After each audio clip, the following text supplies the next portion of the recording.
So in a way, I regard it as beneath my dignity to make a video about Milo Yiannopoulos. But being beneath my dignity has never stopped me from doing anything before, and it certainly isn't going to now. I say beneath my dignity because I don't really think Milo is a serious person, whereas I am a very serious person. I'm serious. The news calls Milo a provocateur, but I'm starting to think that provocateur is just a pretentious word for asshole. What Milo really is a preening, narcissistic no-face whose main infatuation is with his own minor celebrity. He's an opportunist who gained fame by championing Gamergate, although he clearly has nothing but disdain for gamers, who he consistently depicts as beta male man-babies.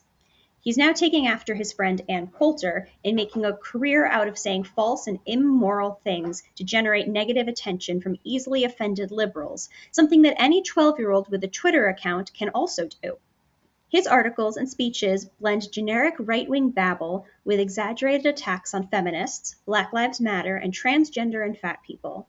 All of this is plastered with a thin layer of affected homosexual glamour, which in this case means calling feminists darling and dressing like he made his first $1,000 12 minutes ago.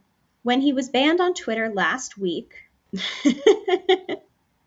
like 10 years ago, for his borderline racist participation in an extremely racist mob attack on Leslie Jones, his poor duped followers who take him seriously tweeted #FreeMilo and complained about Orwellian censorship, while Milo himself bragged about the long-anticipated ban, which he celebrated as the latest great victory in his war against people not paying attention to him. All of this is pretty typical of the tedious reality TV type circus that American politics has become. But what I find interesting is that a lot of people seem to really be attracted to Milo, even people who are somewhat sympathetic to social justice, and I'd like to talk about why that is. I've spoken to some Milo fans, and they all tell me that they like him because he's funny and fabulous and a contrarian. But is he? His humor mostly seems to consist of the most primitive sort of insults and put-downs. Now, there is a venerable tradition of bitchy gay humor, but Milo really doesn't belong to that tradition. His sense of humor is mostly that of a straight 13-year-old boy screeching on TeamSpeak about fatties and bitches and losers. The guy sometimes talks like he thinks he's the reincarnation of Quentin Crisp, but he just isn't. By the way, you should definitely look up who Quentin Crisp was. She has a really fascinating story. Great gay humorists like Crisp or David Sedaris use self-deprecation to balance out the bitchiness, and they have a sense of the tragic. It's the human condition, or the homosexual condition, that is often the butt of the jokes. It's a little like Jewish humor in that way, and you know, Milo is also Jewish. What the hell is going on here? A gay Jew. You'd think he'd be guaranteed to be funny. Oh my goodness. I've hung out with this cat all day, and she's acting like I've deprived her. She's going to make me ruin my lighting. It took me so long to find good lighting. Okay, well, it's her apartment, not mine. I just pay rent here. But Milo has been seduced by the brutal Hitlerian charm of Donald Trump, and in consequence, his so-called humor is really just self-aggrandizement at other people's expense. But despite all that, there is one talking point Milo has that is very interesting to me, and I think it might help explain why people are attracted to him. Again and again, Milo suggests that what's great about him and about the Republican Party he delusionally imagines might be crafted in his image is that he's fun and fabulous and glamorous. His one criticism of the left that I think is genuine is his complaint that they're joyless and humorless, and that they resent glamour and excess. And you know, as much as I hate to admit it, he actually has a bit of a point. Now, I say this on the basis of my own experience with academic feminism, which in general does tend to be pretty dour and joyless. It sounds like a frivolous objection, but I want to argue that it actually matters. So for instance, I sometimes try to put myself in the headspace of the people who just despise Anita Sarkeesian. Honestly, I have no serious beef with Anita. I have a few quibbles about some of the games she chooses as examples, but I agree with most of the substance of what she says. But people really hate this woman. Why? Well, apart from the obvious misogynist contingent, I guess it's that work is hard and life is shit, and gamers don't want to come home at the end of the day to have this brow-furrowing moralist tell them that their one little solace in life is problematic. And you know, I kind of get that. To be fair to Anita, She does occasionally say, But remember that it's both possible and even necessary to simultaneously enjoy media while also being critical of its more problematic or pernicious aspects. but if you interpret feminism badly, you could get the impression that what feminists want is this bleak world where everyone goes around critiquing things, and there's no room left for joy or irony or spontaneity or sex or art. And though I, of course, think this is a terrible misunderstanding, sometimes academic feminists are frankly not the best at discouraging it. My main issue with Anita, for example, isn't about what she says, but about her style.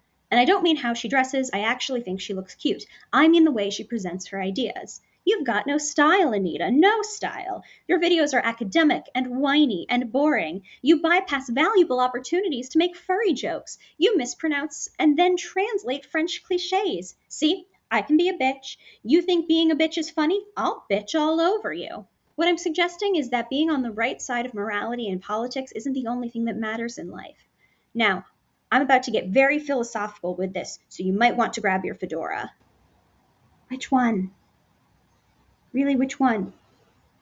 Would you believe me if I told you this is half of the collection I had in undergrad?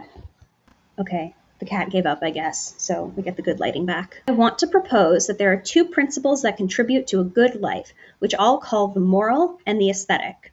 This is similar to a distinction made by another philosopher, but I'm not going to use his terms because they're too pretentious to say in a YouTube video and because I am a much better philosopher than him. The moral principle includes things like reason, logic, and judgments about right and wrong. The aesthetic principle includes things like style, humor, irony, and creativity. Without a balance between the two principles, you can't really live a full human life. If you're too dominated by the moral principle, you become dry, lifeless, and negative. At worst, a kind of Puritan or fanatic. If you're too dominated by the aesthetic principle, you become shallow, self centered, hedonistic, and empty. Anita's public persona has too much of the moralist. Milo is too much of an aesthete. But note that an aesthete without morality is actually a bad aesthete. Milo thinks he's Oscar Wilde, but he's not. He's fucking Dorian Gray. LOL. He's a vain shell of a man because he has no real moral sense. And there's something missing in a moralist with no style. There's something almost inhumane about it. What YouTube needs, what humanity needs, is a person who can balance the two opposing principles, moral and aesthetic, light and dark, male and female, drunkenness and robo-tripping, daddy and mommy. Oh my God. I am the chosen one. It is I who shall bring balance to the force. I am God. Well, that was fun. I had fun doing my makeup for this one. I felt like a full beat was necessary for talking about Milo Yiannopoulos. Thank you so much for watching if you made it this far. If you enjoyed this, like, comment, and subscribe. Obviously, everything is Contrapoints, as all of her links are in the description. If you enjoyed my context collapsed version of her work, one of my pay links is in the description as well. Thank you so much, and I will metaphorically see you in the next one. Okay, is that what you wanted? Is that what you wanted? Yeah, tell the people that's what you wanted. Okay, I love you.